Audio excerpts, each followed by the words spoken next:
Bien, estimado, entonces que tengan muy buenas tardes todas y todos los que están presenciando la clase. Como siempre, les agradezco que me acompañen a compartir un poquito de hidráulica y vamos a hacer un pequeño repaso de lo que vimos la semana pasada, de esta introducción que vimos, y ya entonces nos vamos a tirar luego a ver todo lo que es la formulación y cómo uno puede simular estos fenómenos. Lo que viene en la imagen es lo que conversábamos la semana pasada. Hay dos tipos de flujo a presión atmosférica, hay flujo abierto y flujo en conducto cerrado. Son aquellos que están a presión, ¿cierto? Y eso lo vimos en todos los, los ejercicios, las situaciones y los problemas de agua potable, donde uno tenía una tubería que siempre asumimos que iba a flujo lleno, es decir, no había aire adentro de la tubería, eh, y dependiendo de la presión inicial, uno tenía una presión en el conducto que no la veía. ¿Cuándo veía esa presión interna? Cuando uno ponía un piezómetro, y en ese piezómetro uno podía ver entonces la presión, ¿ya? Y eso era en conductos cerrados. Ahora, ¿qué es lo que pasa si esa tubería, esa cañería, no va llena de agua, sino que tiene aire en el interior? Y ese aire, más encima, está conectado con la presión atmosférica. A eso se le llama flujo abierto, ¿ya? El que tiene entonces contacto con la presión atmosférica. Y en el caso de los canales y de los ríos, uno puede ver esto directamente, como lo estamos viendo en la imagen. Uno ve la superficie del agua y que esa superficie del agua está en contacto con la presión atmosférica. Decíamos que uno tiene que hacer la diferencia entre río y canal.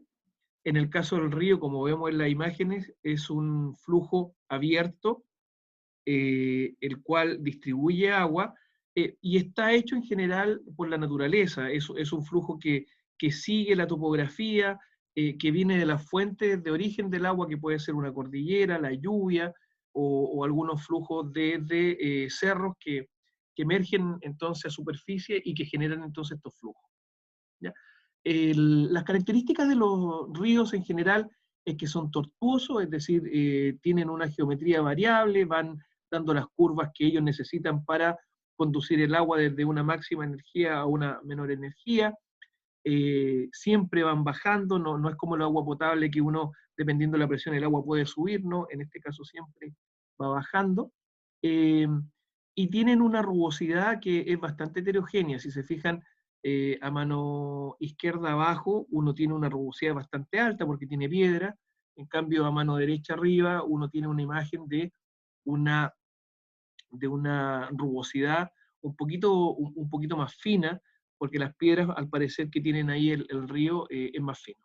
Y fíjense lo que se produce cuando uno tiene mucho caudal, como la imagen izquierda arriba, eh, que pareciera ser que el fondo, en la medida que tiene algunas protuberancias, esta protuberancia se refleja arriba en la línea de corriente en la superficie.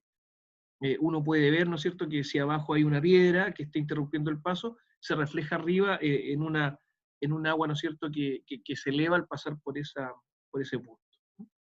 Y eso da cuenta entonces que el agua a veces se eleva sobre el nivel que lleva la pendiente, básicamente porque hay una energía de velocidad también que permite que se eleve un poco más. Este es el símil con el tubo de Pitot y el piezómetro, porque el piezómetro, como marcaba la línea piezométrica, el agua se elevaba hasta la línea piezométrica, pero el Pitot nos permitía también saber hasta dónde llegaba la línea de energía total, y el agua subía un poquito más de la depresión, ¿no es cierto? Bueno, acá pasa lo mismo entonces con estas subidas de agua en una protuberancia, porque se eleva tanto como la altura de velocidad se lo permita. Bueno, y todo esto que estamos conversando no lo vamos a ver, porque finalmente son ríos y los ríos lo van a ver en hidrología. Lo que vamos a ver son canales que tienen mucho de esto, tienen características muy parecidas, y que son estos que están acá. Que la diferencia fundamental es que los canales son hechos por el hombre, ¿no? Son, eh, son conductos o sistemas de distribución de agua a flujo abierto que son hechos por el hombre para llevar el agua de un lugar a otro. Y en ese sentido, el hombre trata de manejar algunas variables. Si se fijan, en primer lugar, la geometría. Uno ve que la geometría de un canal es mucho más definida que la de un río. ya tiene una sección, de hecho, uno puede tener una sección rectangular, una trapecial, como lo vimos la semana pasada, y lo otro es que el hombre trata de manejar también un poco la rugosidad. Si el canal tiene una rugosidad un tanto heterogénea, trata ahí el ser humano, el hombre, de que tenga una rugosidad más o menos parecida, ya sea con lecho gravoso, un lecho conocido que no genere mucha erosión, y que se mantenga en el tiempo, o en el caso de la imagen inferior a la mano derecha y un poco a la mano izquierda, el hombre también ha tratado de revestir estos canales con hormigón u hormigón armado. En general se reviste con hormigón armado porque las velocidades generan a veces succiones o a veces algunas presiones que pueden hacer que otro tipo de revestimiento, por ejemplo el hormigón simple, se vaya deteriorando por distintos motivos y vaya saliendo. Entonces, en general es hormigón armado. Y veíamos entonces la semana pasada que lo que habíamos visto anteriormente en la primera y segunda parte del curso era flujo lleno, ¿cierto? Va lleno de agua, es decir, no hay aire adentro, y a presión, es decir, tengo una, un inicio con presión y esa presión entonces se transmite al flujo dentro de la tubería. En el caso de abajo, de las dos líneas rojas que uno ve, el nivel del agua no llega hasta arriba, no va a flujo lleno la tubería y por tanto tampoco va a presión. Aquí entonces el flujo va gravitatoriamente desde un punto de máxima energía a un punto de menor energía. Y esto tiene dos tipos de comportamiento. Cuando yo tengo la pendiente roja paralela a la pendiente azul inferior, tengo entonces la pendiente de flujo igual a la pendiente del lecho. Y ese paralelismo entre ambas genera entonces el flujo normal. Es característica del flujo normal, entonces, que la pendiente del lecho sea igual a la pendiente de la superficie. Mientras que en el flujo gradualmente variado, ustedes pueden ver que varía aquí la pendiente roja, porque varía la altura. Y como varía la pendiente, el lecho se puede mantener, de hecho, recto, pero no va a ser paralela a la pendiente, al lecho del río. Y ahí entonces uno define el flujo gradualmente variado.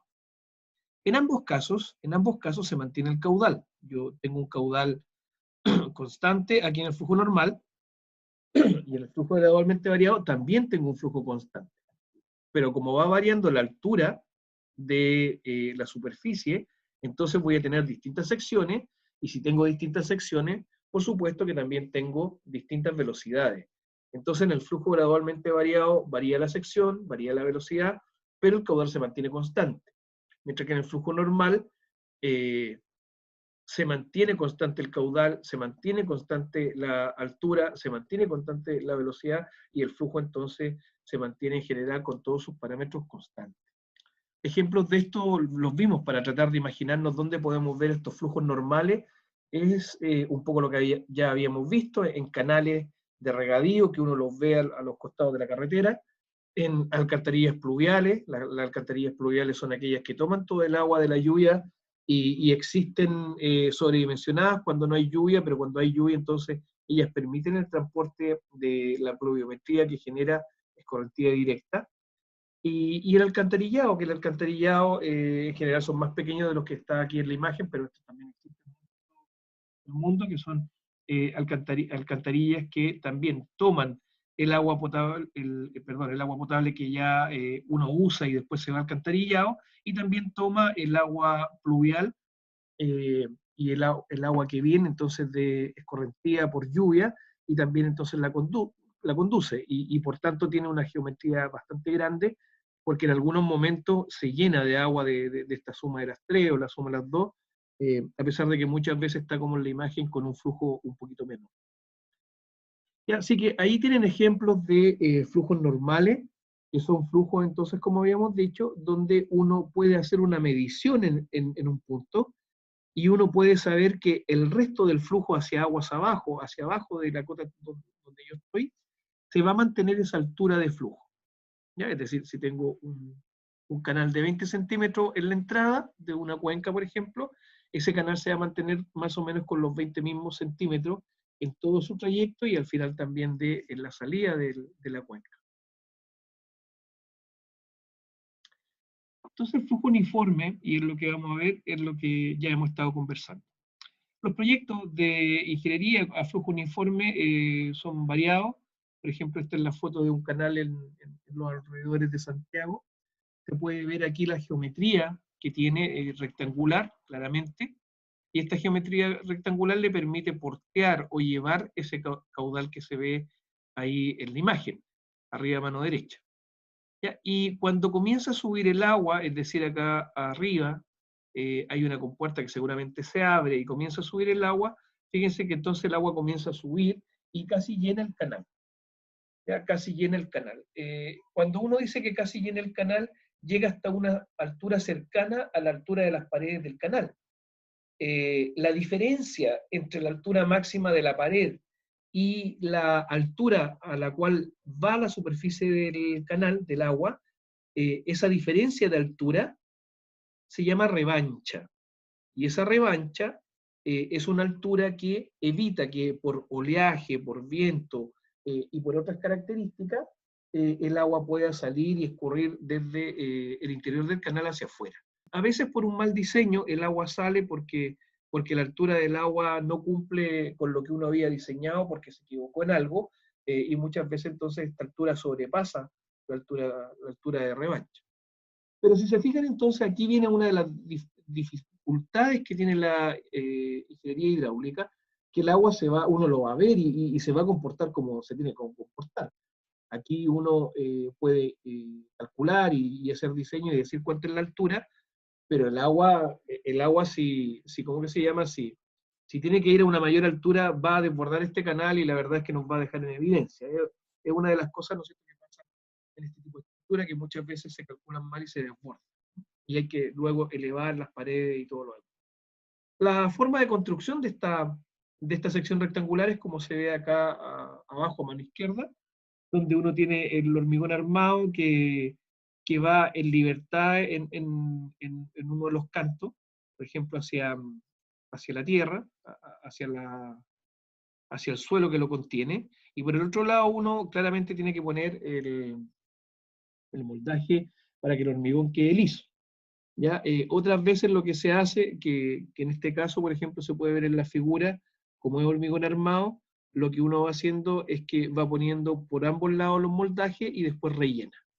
¿Ya? Es el caso de este canal, uno lo puede ver en la figura superior derecha, y ahora ya viendo el tema constructivo, que si se fijan, cuando uno lo hace con moldaje por ambos lados, por lo tanto uno tiene excavado ambos lados o tiene libre ambos lados, y queda hacia la parte del suelo un espacio ahí que va a permitir que el muro se mueva mucho, haya ahí desplazamiento, si es que es mucha la presión.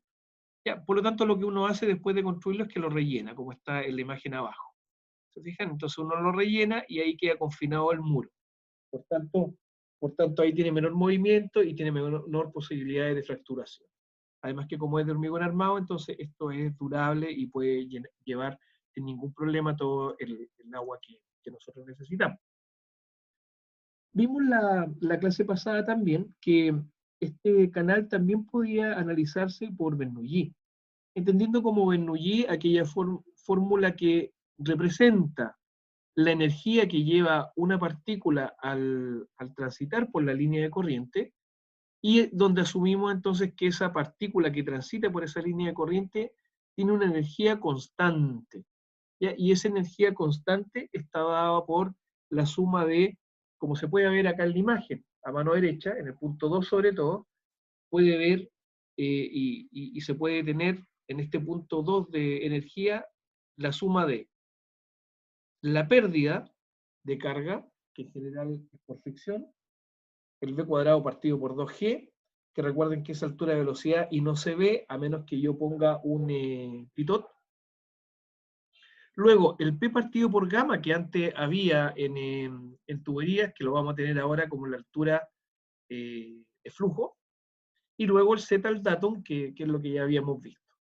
En un inicio, lo que puede pasar es que no esté recorriendo, no haya comenzado a recorrer la partícula toda esa trayectoria, y como no ha recorrido nada, entonces no tiene pérdida, y como no tiene pérdida, entonces la ecuación queda como la ecuación de Bernoulli sin pérdida, es decir, la altura de velocidad partido por gamma y luego el z al dato. Si yo miro de frente este canal, yo voy a tener una sección que puede ser rectangular, en el caso de este ejemplo es trapecial, y entonces se van a establecer algunos parámetros en esta sección.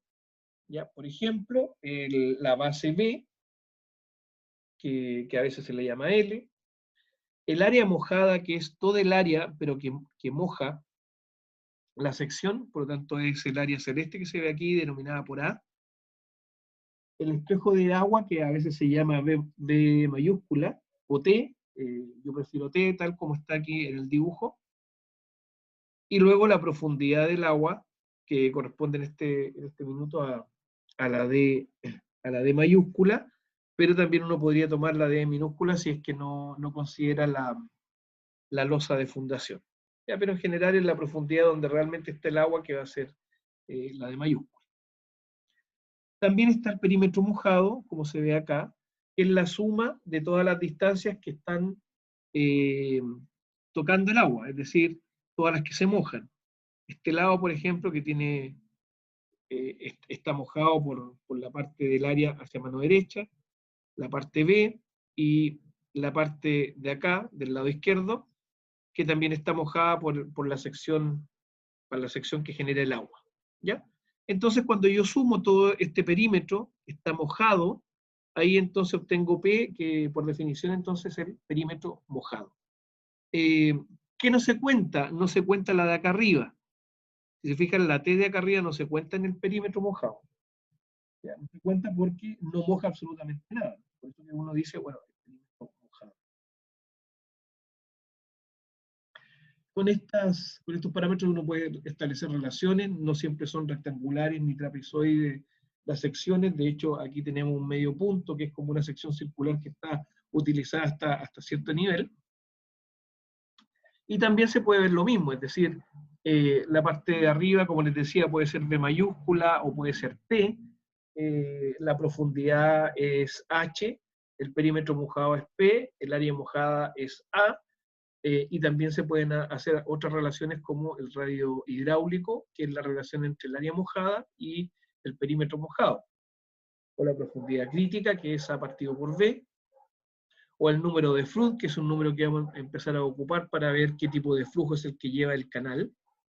Así como en las tuberías había flujo laminar y turbulento, bueno, en los canales vamos a ver distintos tipos de flujo que lo vamos a limitar con el número de Froude.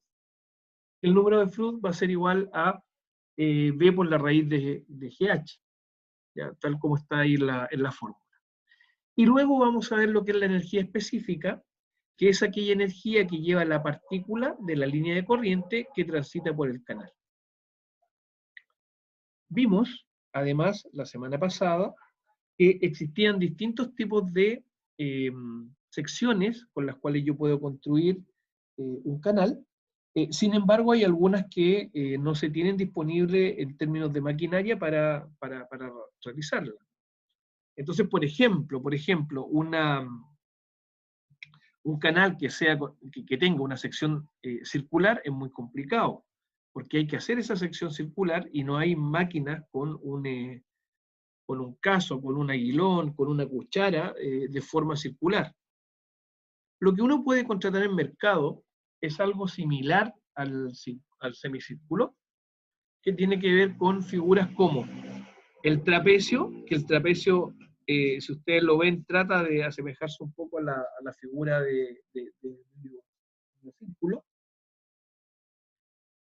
Y luego ya están las otras de extremando el V, es decir, maximizando el V, uno llega a la forma rectangular y ese V disminuyéndolo llega a una forma trapezial, perdón, triangular. Entonces tengo la sección rectangular, la sección trapezial y la sección triangular. Pero la sección de mayor eficiencia es la circular, y por tanto la que más se parece a la sección circular en este caso en la trapezial.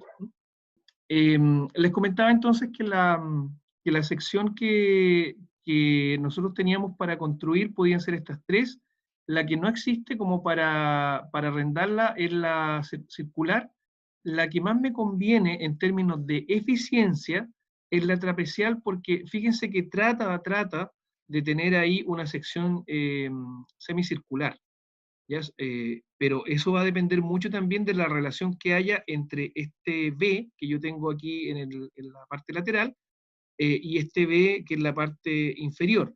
Si yo tengo una parte inferior muy pequeña, se va a parecer más a un triángulo, ¿no es cierto? Entonces, yo tengo que tener ahí una relación y aquí está la relación, ¿no es cierto? Hay una relación ahí que me permite tener, y hay una formulación también después que vamos a ver, para obtener un B que me permita tener una relación esbelta en relación a la esbeltez que me permita asimilarme a un semicírculo.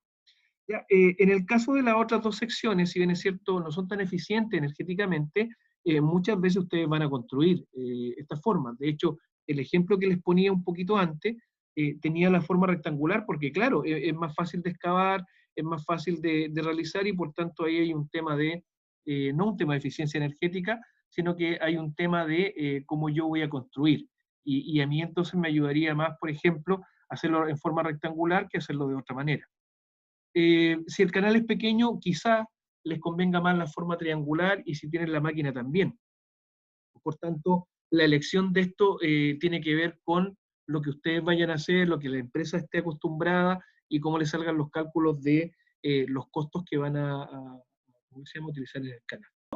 La formulación la vamos a hacer en una sección trapezial por dos motivos, básicamente.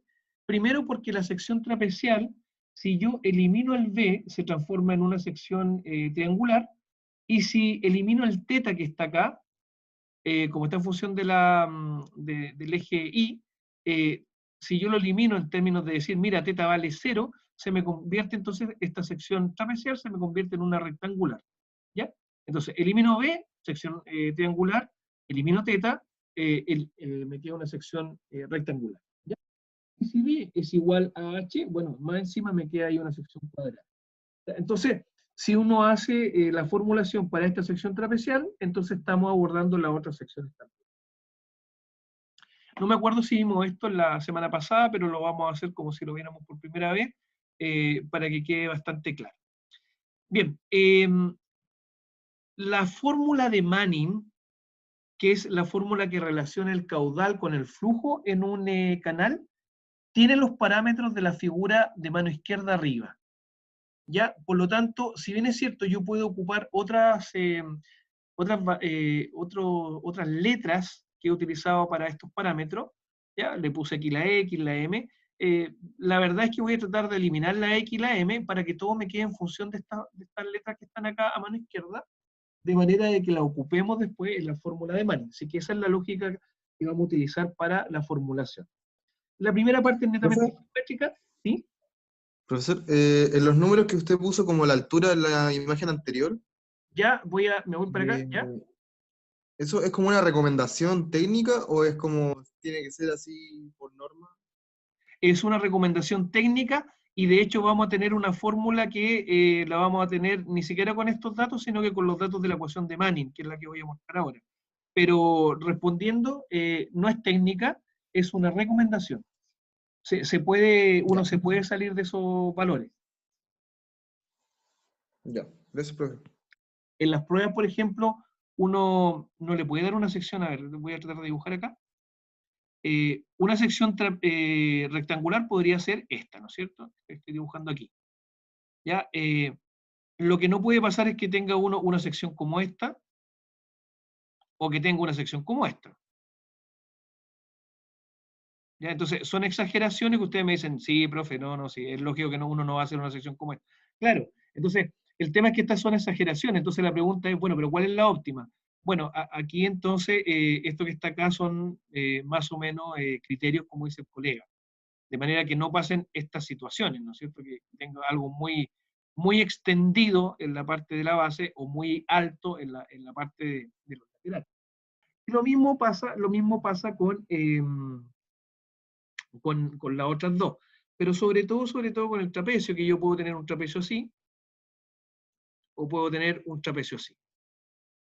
¿Ya? Entonces, para que no pasen estas dos situaciones, también se tienen ahí esas, ¿cómo que se llama? Tal como dice muy bien el colega, esos criterios. En el caso del triángulo, bueno, es más o menos la abertura que uno pueda darle ahí. Pero se agradece la pregunta porque, claro, porque eso uno lo tiene que explicar, digamos, en el sentido de que esto justamente se hace para que no haya esas exageraciones en las formas. Bien, entonces como les decía, las letras que están acá las vamos a tratar de eliminar en nuestra formulación, y lo que uno tiene entonces en la ecuación de Manning son estas variables que están acá. Y lo que uno va a hacer es decir, mira, la tangente de teta es el cateto opuesto partido por el adyacente, entonces tangente de teta va a ser x partido por el hn. El h que voy a buscar es la altura del agua, y la altura del agua a la que va en flujo normal se llama altura normal. Y por eso entonces le ponemos aquí al h aquella, le vamos a poner un hn, que significa altura normal. ¿Ya? Y entonces los x que tenemos acá arriba, si despejamos x, entonces nos queda que x va a ser igual a hn por la tangente de teta. Por otro lado, yo voy a tener que el coseno de teta va a ser igual a la hipotenusa partido por perdón, va a ser igual al cateto adyacente, el h va a ser igual al cateto adyacente, partido por la hipotenusa, que es el m. Y en el caso de despejar el m, me queda entonces el m de esta manera. ¿Ya? Despejé el X y despejé el M porque, si se fijan, estoy viendo sobre todo el perímetro. ¿Ya? Sobre todo el perímetro. Luego, la parte de arriba, entonces, el T, va a ser igual a lo que tengo acá al medio, B, más esas dos X que tengo aquí. ¿Ya? Pero como X vale lo de acá abajo, como X vale lo de acá abajo, donde aparezca X, pongo lo de acá abajo.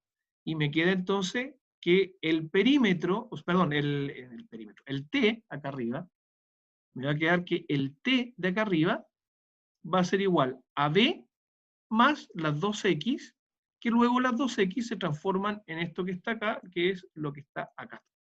¿Ya? Y de esa manera entonces tengo el T, que es el espejo del agua, en función de estos parámetros que me va a servir para la ecuación de Manning posteriormente. Luego hacemos lo mismo con el perímetro y con el área, seguramente.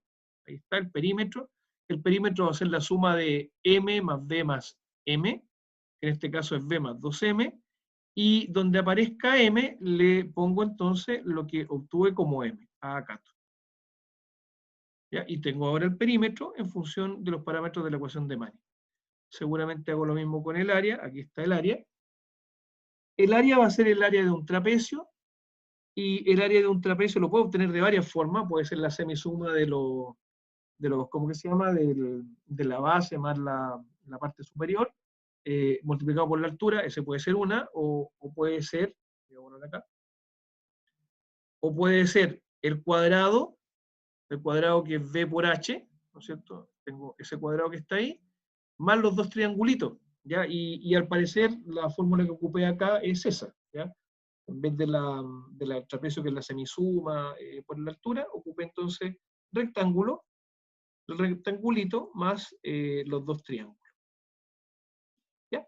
Entonces, el rectángulo es b por h, más dos triángulos, y cada triángulo, ¿cómo que se llama? El área va a ser un medio de la base x por la altura hn, y donde está x, bueno, pongo h tangente de teta, y por tanto ahora me queda hn tangente teta por hn.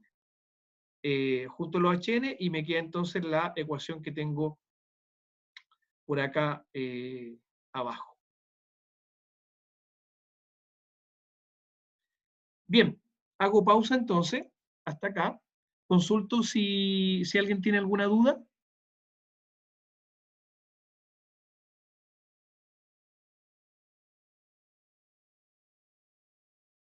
Colegas. Profesor, ¿la P es del perímetro? Sí, la P es del perímetro que corresponde, del perímetro mojado.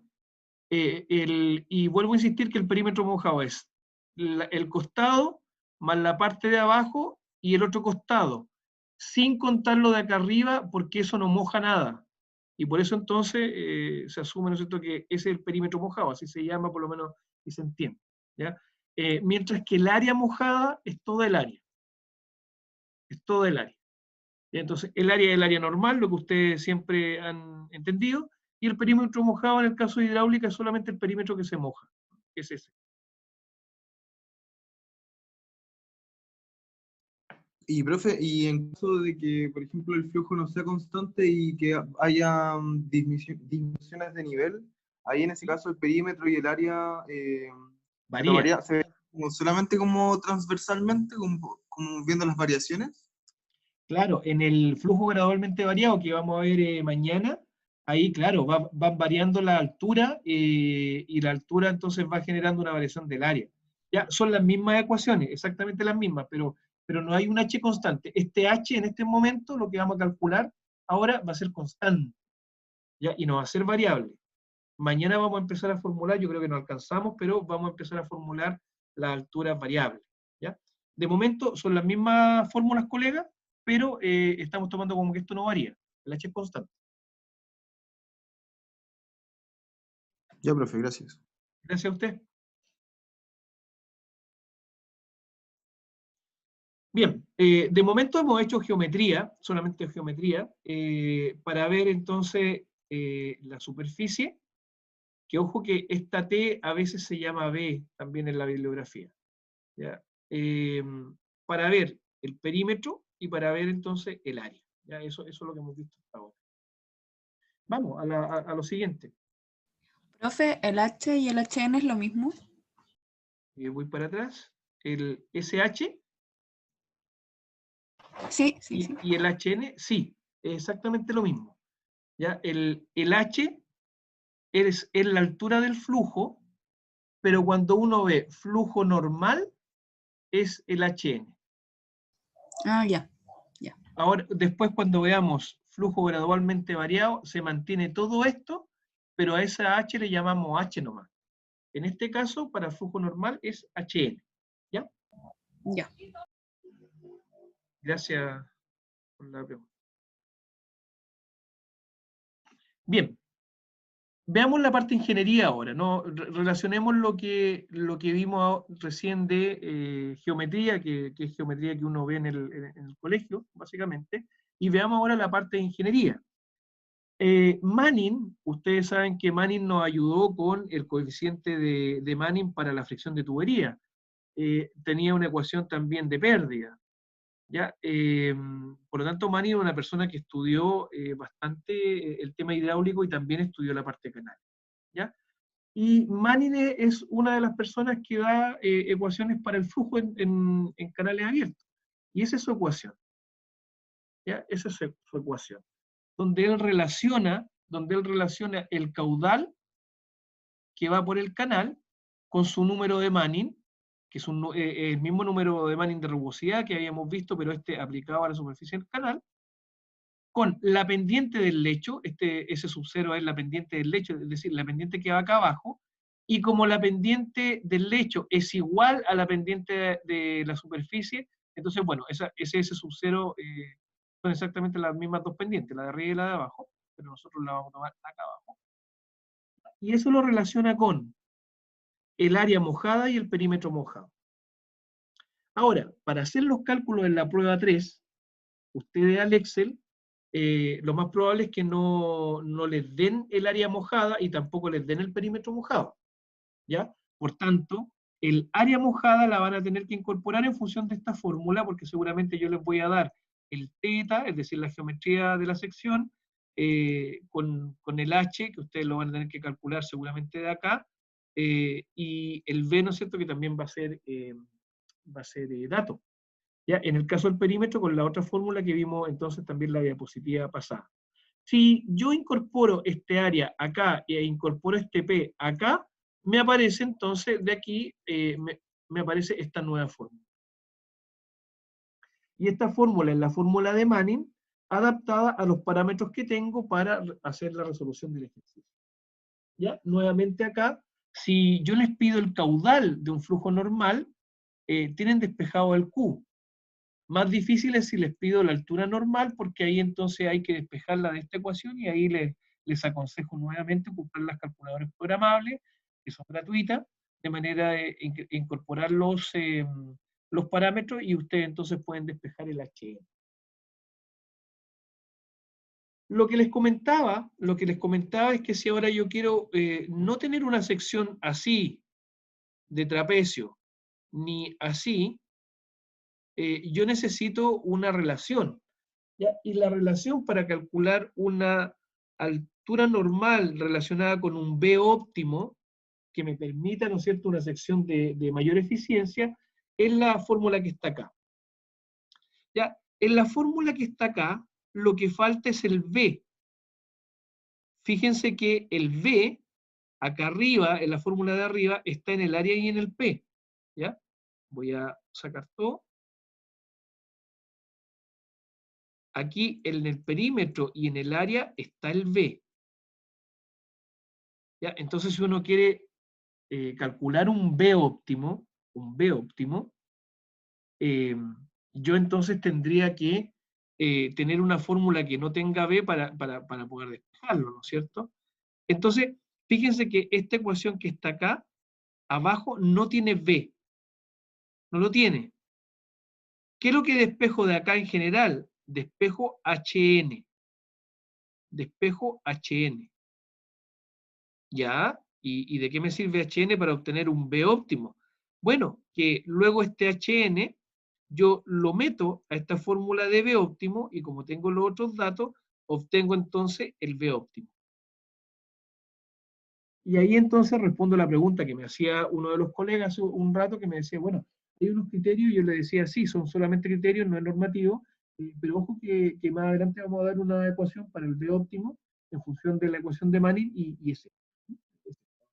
Yo obtengo entonces de esta fórmula que no tiene B, obtengo el HN, y con el HN entonces la meto a esta otra fórmula y obtengo el B óptimo.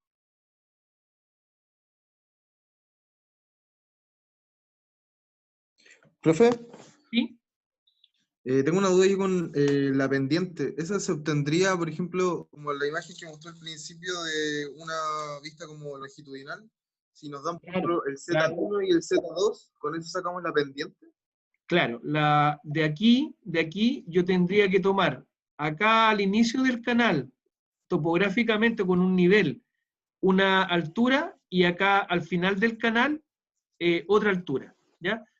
Lo puedo hacer con el nivel porque marco un punto aquí, marco un punto acá, y la diferencia ¿cómo que se llama? Es la diferencia de altura, y luego tengo la longitud del canal, ¿ya? Por lo tanto, si un canal va de esa forma, sobre este datum, lo que tengo que hacer entonces es obtener la longitud horizontal y la cota de este punto, del punto A, y la cota del punto B. Y con eso entonces obtengo ¿cómo que se llama? La pendiente del lecho, topográfica. Entonces usted dice, bueno, pero es que esa es la pendiente del lecho. Claro, colega, pero es que como la pendiente del lecho es igual a la pendiente del canal en flujo normal, entonces al obtener la pendiente del lecho, obtengo las dos pendientes. Ya, profe, gracias. Eso. Ya, antes de pasar al siguiente tema, acá en general pasaba toda la clase cuando estábamos en forma presencial, pero ahora lo voy a relacionar de inmediato con lo siguiente. Vamos a ver el programa que nos va a servir para esta parte del curso. ¿Ya? Dejo de compartir, me parece, y ahora me voy a este programita, que lo tenía por acá, que no lo encuentro, que parece que lo cerré. Sí, lo cerré. Entonces vamos a buscar acá. Que ya lo tienen en el aula para que lo bajen. Y este programa es este que está aquí. Ahora se me perdió el Zoom. Acá está.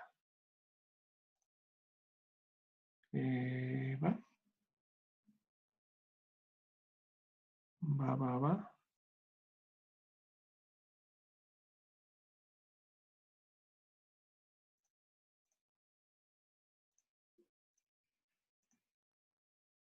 Ahí está, acá está, ya.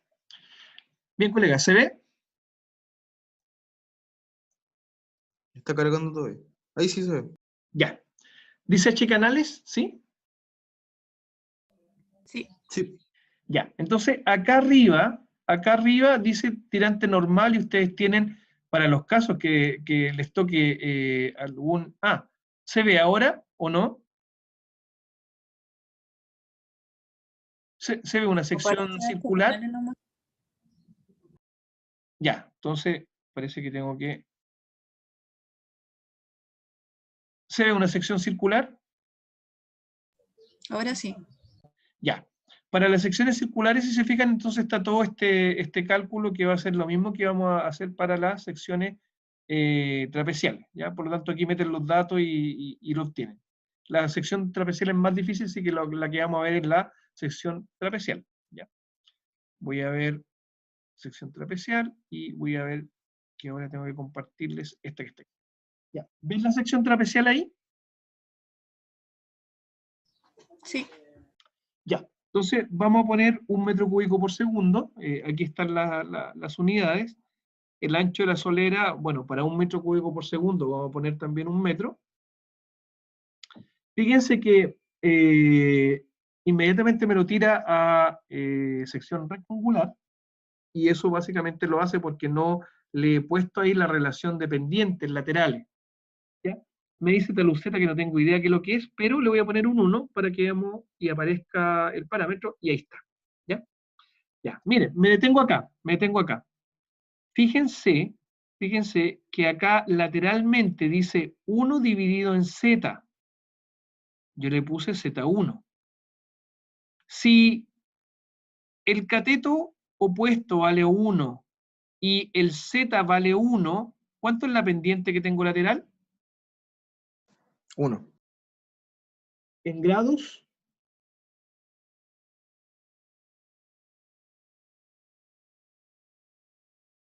60.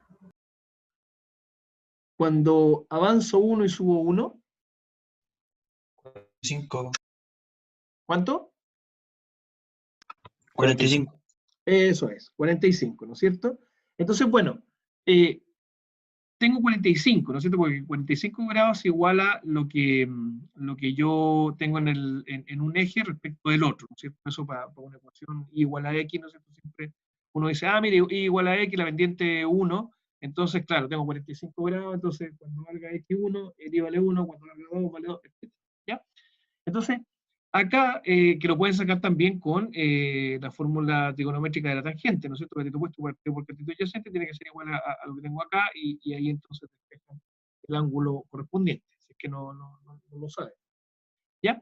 Pero lo que les quiero decir yo es que el dato que pongan acá me va a definir entonces ¿cómo que se llama? La pendiente lateral en grados y en este caso en razón.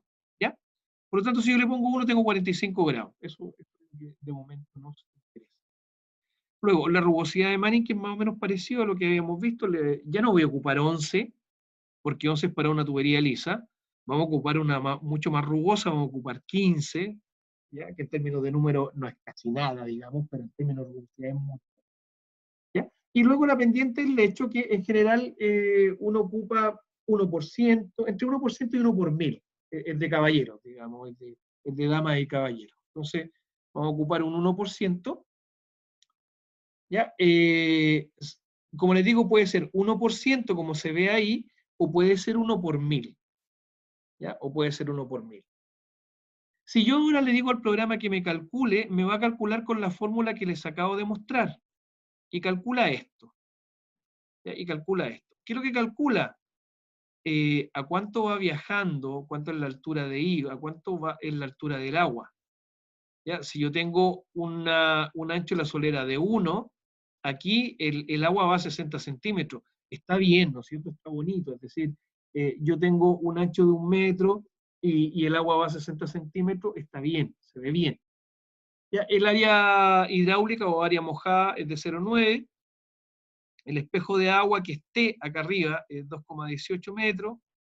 El número de Froude, que se los comenté arriba, pero que todavía no lo hemos visto ni lo hemos trabajado bien, es 0,5, el tipo de flujo es subcrítico, ahí lo vamos a ver, ¿ya? Ahí lo vamos a ver, así como el número de Reynolds se relaciona con los tipos de flujo, aquí el número de Fruth define el tipo de flujo, ¿ya? El perímetro mojado, el radio hidráulico, la velocidad y la energía específica.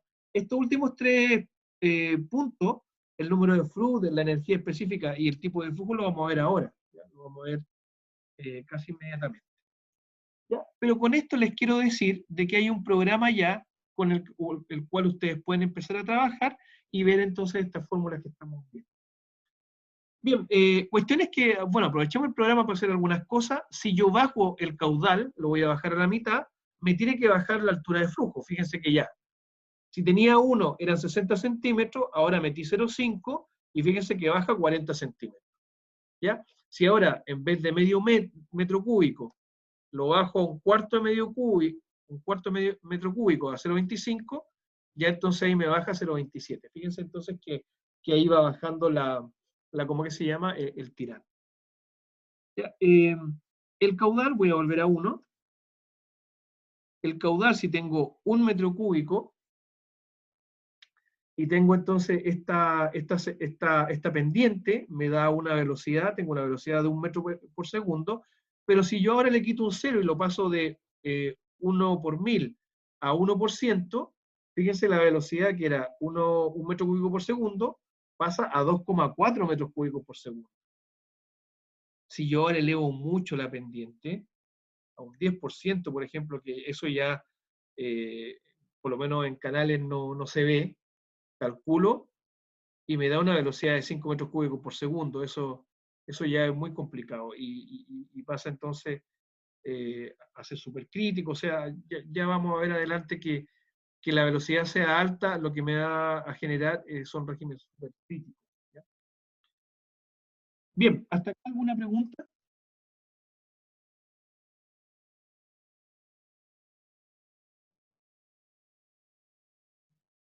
Profe, ¿Sí? como usted dijo que los canales es una distribución gravitatoria, entonces siempre tendrían que tener una pendiente. Sí, sí, y siempre van bajando y siempre tienen una pendiente, sí. Sí. Y los canales a flujo normal tienen una pendiente constante, por eso acá trabajamos solamente con la sección, pero ya vamos a trabajar mañana y la siguiente semana en flujo gradualmente variado, que ahí tienen distintas pendientes. Sí, sí.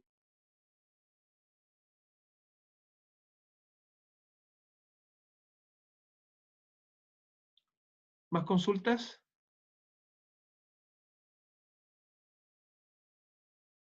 Sigamos entonces.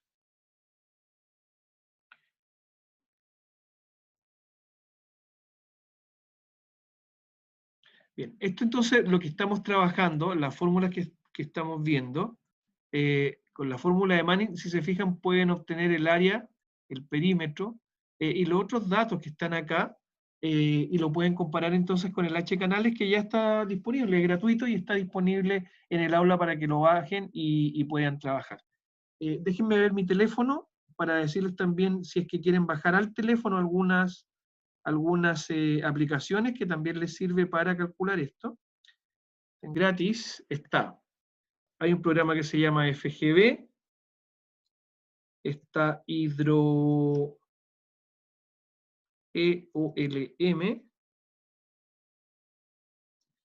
HF Canales también, Hydralm, y eso es. Entonces, esos programas que están ahí, y me parece que ¿no? El diseño canales, también, diseño canales se llama otro. Esos son por lo menos los que yo tengo en el teléfono, no me acuerdo cuál de todo ocupo. Ya eso lo podemos ver un poquito más adelante.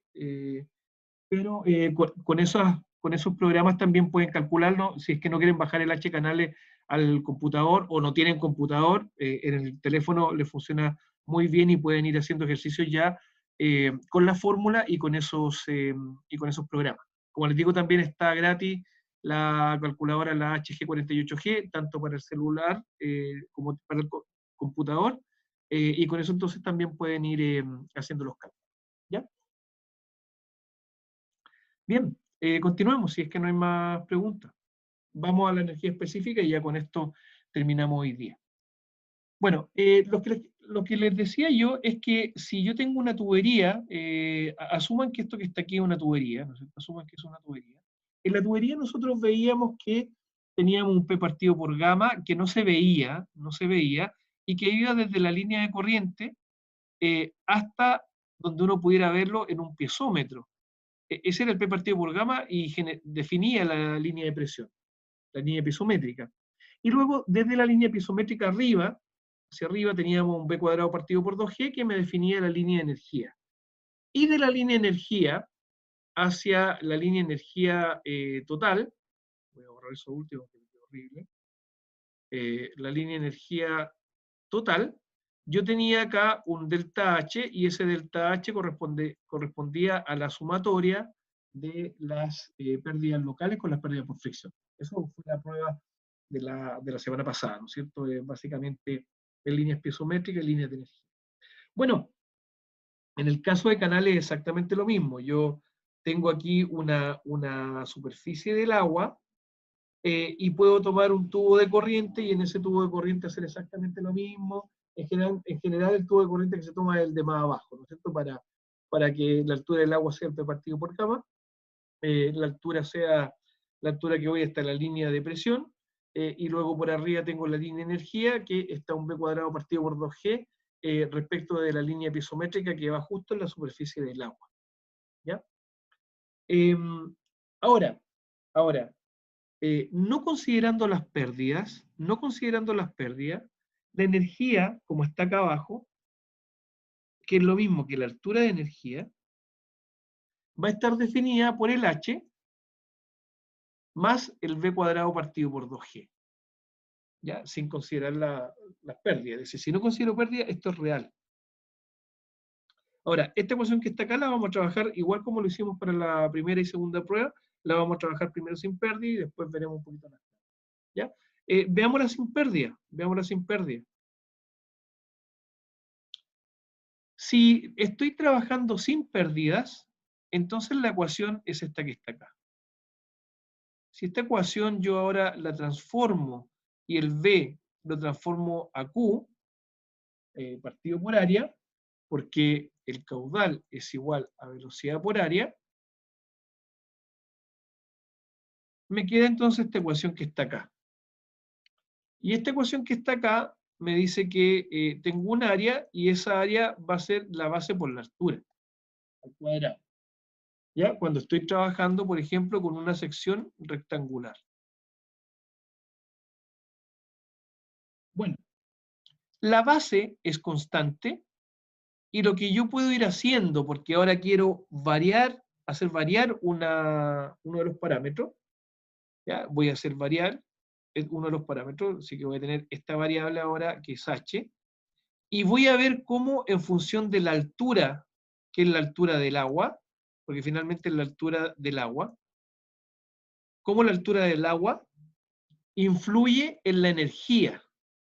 ¿Ya? Entonces, lo que voy a hacer es eso. Cómo la altura del agua influye en la energía.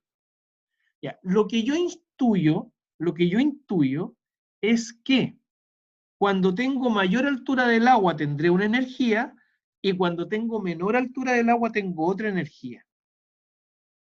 ¿Ya? Pero fíjense que no pasa así. Miren lo que pasa cuando uno dibuja esto. Veamos qué es lo que pasa cuando dibuja uno esto. Primero, tomo un parámetro, caudal. Segundo, aquí hay una especie de error, digamos, porque este le puse B mayúscula y este es B minúscula, pero lo pongo constante el caudal, pongo constante el B, le voy dando valores a H, yo lo invento, pero se los voy dando desde 10 centímetros acá hasta 16 metros. Perdón. Y como tengo una altura y tengo una base, entonces tengo el área, 3 por 0,10, 0,3, y como tengo caudal y área, tengo una velocidad, 36 metros por segundo. Y como tengo todos estos parámetros, bueno, obtengo entonces el E. ¿Ya? Y así me voy dando entonces todas las alturas y voy calculando todas las energías. ¿Ya? ¿Qué es lo que pasa? ¿Qué es lo que pasa? Que miren que voy viendo que yo a menor altura tengo mayor energía, pero a la medida que voy aumentando va bajando, va bajando, va bajando, va bajando, va bajando. Pero en algún momento, ups, empieza a subir, a subir, a subir y a subir. Entonces, ¿qué es lo que pasa? Si yo dibujo esto, ahora voy a dibujar la altura en el eje de las ordenadas, esa de ahí, y voy a dibujar la energía en el eje de las abscisas. ¿Y qué es lo que pasa? Tengo esta curva de energía específica, que ¿qué es lo que significa esta curva de energía específica o qué es lo que me dice? Me dice lo siguiente. Me dice lo siguiente.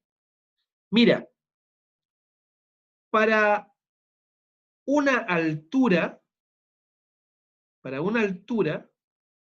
tú tienes aquí, para cualquier altura, 13 metros, por ejemplo, tú tienes una energía. ¿Ya? Pero también, o sea, puedes alcanzar ese mismo nivel de energía, que son más o menos 13 en este caso, 13 metros de energía, lo puedes obtener cuando el agua lleva una altura de 13 metros o cuando el agua lleva una altura de 0,03, ¿no es cierto? Por ahí. ¿Ya? Repito. De este análisis podemos decir que el canal puede llevar la misma energía, pero con dos alturas. La misma energía con dos alturas. Es decir, una energía de 13 metros, como lo estoy viendo acá, la puedo conseguir. Acá están los 13 metros de energía, fíjense, acá. Ahí está. ¿Ya? Así que los tengo con esas dos alturas. 13 metros de energía la obtengo con 13 metros de altura del canal o lo obtengo con 0,3, 0,2 metros de altura del canal. ¿Ya? Voy a verla por acá, los 13 metros. Los 13 metros están por aquí, ¿no es cierto? La puedo obtener entonces con esa altura, con esa de por ahí, ¿no es cierto? Más o menos. Y luego los 13 metros están por este otro lado, los 320, y la podemos seguir con esa altura, ¿se fijan? Ya. Entonces, resumiendo, la curva de energía específica me informa de cuál es la energía que yo tengo a una altura del canal. ¿Ya? Y para un mismo nivel energético, yo obtengo dos alturas a lo menos. Bien. Para terminar, digo lo siguiente. Fíjense que si yo veo la energía, hay una energía mínima. Hay una energía mínima. Y yo vengo bajando, y acá entonces me pego el salto y voy subiendo. Por lo tanto, la energía mínima es esta, es justamente la que yo tengo acá. Se produce la energía mínima 1,66 a una altura del agua de 1,10, ¿no es cierto? Y ese punto es único. No hay un par de energía mínima, sino que hay una energía mínima. Y eso es lo que se dibuja acá, que es aquí, ¿no es cierto? Ahí, en ese punto. ¿Ya? Así que para esa energía que es mínima, la energía de 1,66, hay una altura que le corresponde, que es la de 1,10. Cuando yo pase por lo 1,10, entonces es energía mínima. Es energía mínima.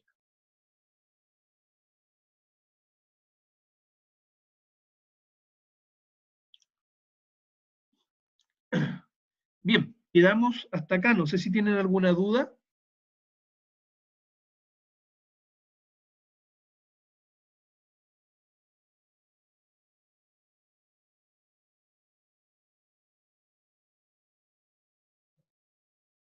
Profe, igual no me quedó claro el por qué se generan estas dos alturas, por qué como que no me cae. Netamente porque yo voy incorporando la altura. O sea, si yo meto, por ejemplo, voy a meter cualquiera, la de las 13, ¿eh? La de las 13.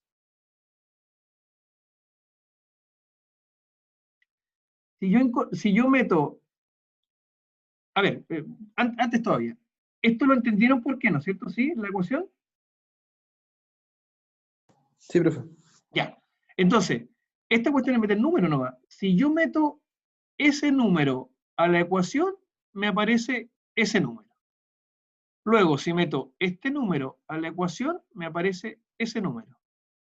Luego, si meto este número a la ecuación, me aparece ese número. ¿Ya? Por lo tanto, si yo meto todos estos números, que yo los metí nomás, o sea, yo dije ya, voy a partir de 0 o de 0 a 10 y voy a empezar a subir en 10 centímetros, me aparecen metiéndolo a la ecuación, me aparecen estos valores. ¿Ya? Por lo tanto, lo único que hice fue ingresar a la fórmula valores que iban creciendo en altura y me fueron apareciendo como resultado estos valores de acá. ¿Ya? Es una cuestión netamente matemática. ¿Eso lo entienden también?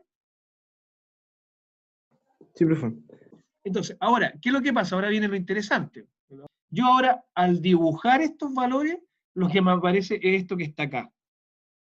¿Ya? ¿Y por qué me aparece esto que está acá? Claro, porque miren, yo vengo con los 68 metros a la altura 0,10, está dibujado de abajo para arriba, ¿no es cierto?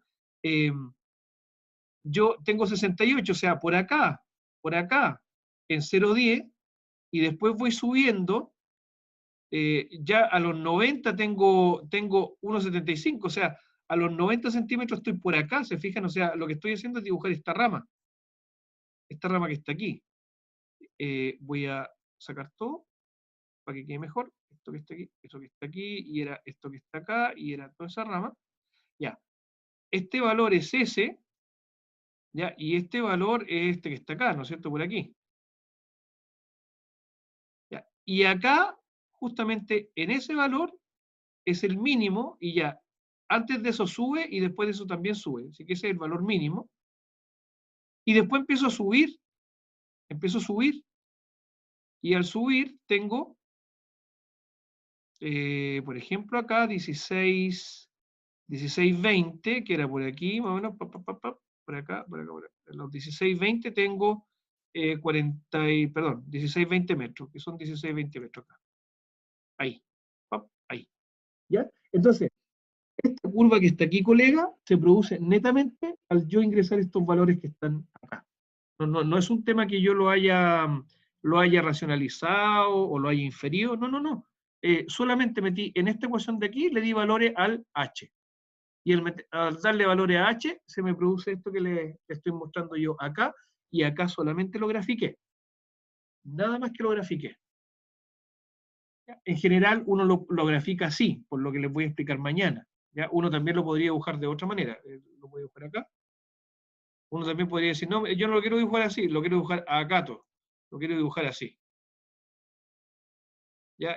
Porque usted puso la altura en la ordenada, no, yo quiero poner la altura acá, y quiero poner la energía, la quiero poner al otro lado. Vale, como usted quiera, pero por lo que voy a explicar mañana, uno lo grafica así porque hay una recta en 45 minutos, perdón, 45 minutos, en 45 grados, que nos van a dar algunos análisis mañana. ¿Ya? Por lo tanto, para responder, colega, esta gráfica que está acá nace de esta tabla que está aquí, y esta tabla que está aquí nace de darle valores a H, calcular los E, y esto me va a generar una columna donde yo, cuando le voy dando altura, voy subiendo en altura, esto va bajando, llega a un mínimo y después comienza a subir. ¿Ya? Esa es la respuesta, colega. Gracias, profe. Ahora lo entendí mejor. Qué bien, me alegro. Me alegro. ¿Ya? ¿Alguien tiene alguna otra duda? Profe, ¿y la prueba entraría desde redes cerradas hacia adelante o desde canales? La prueba número 3.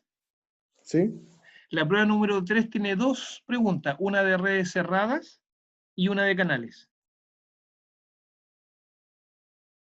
La pregunta de red cerrada va a ser una red cerrada que les voy a pedir yo que me entreguen un desarrollo por Hardy Cross.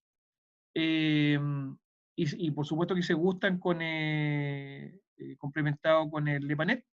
Y en el caso de canales, puede ser aquí sí que pueden haber preguntas conceptuales por lo que vamos a ver mañana y la próxima semana. Y un cálculo de un canal que lo pueden hacer manual y también lo pueden complementar con H-Canales o con Flow Pro, que es el otro programa que vamos a ocupar. Lo bueno de esta parte, tal como lo vieron en redes cerradas, es que como hay programas para ambos, lo pueden revisar sus cálculos con los programas, ¿no? Eso es una ayuda bastante grande. ¿Más preguntas, colegas? Bien, entonces, bueno, yo me despido y nos vemos mañana en la clase de mañana. Y como siempre, le agradezco a quienes hayan venido a clase a compartir un rato de hidráulica conmigo. Muchas gracias.